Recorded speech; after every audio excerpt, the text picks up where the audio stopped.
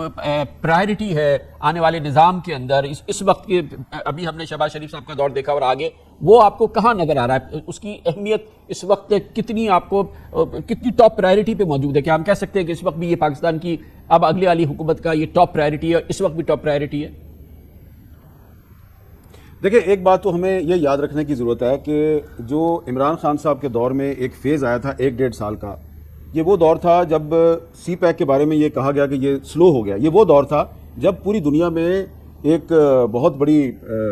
Corona کی وبا پھیلی ہوئی تھی. یہ ایک پینڈیمک کا دور تھا اور اس دور میں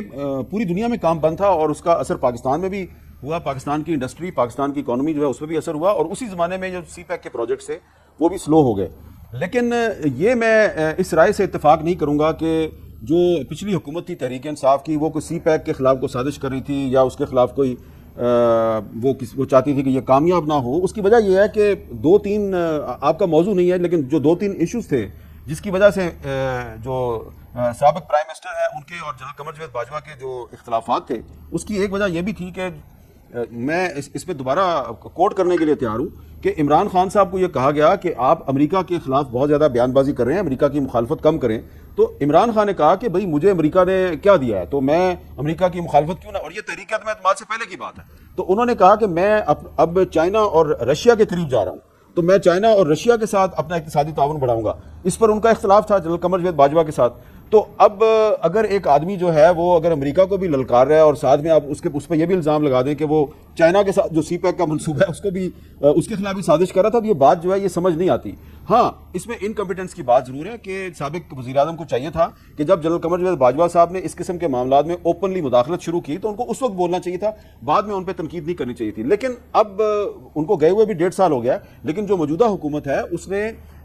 میرا خیال ہے کہ جو پچھلی حکومت کی پالیسی تھی سی پیک کی اس نے تو ان پروجیکٹس کو آگے بڑھانے کے لیے سی پیک اتھارٹی قائم کی تھی. اس حکومت نے سی پیک اتھارٹی ختم کر دیا اور دوبارہ سے سی پیک کے منصوبے منسٹری فار پلاننگ کو دے دیا جس کے احسن اقبال صاحب انچارج منسٹر ہیں. اور ابھی حال ہی میں جو IMF کے ساتھ معاہدہ ہوا ہے اس میں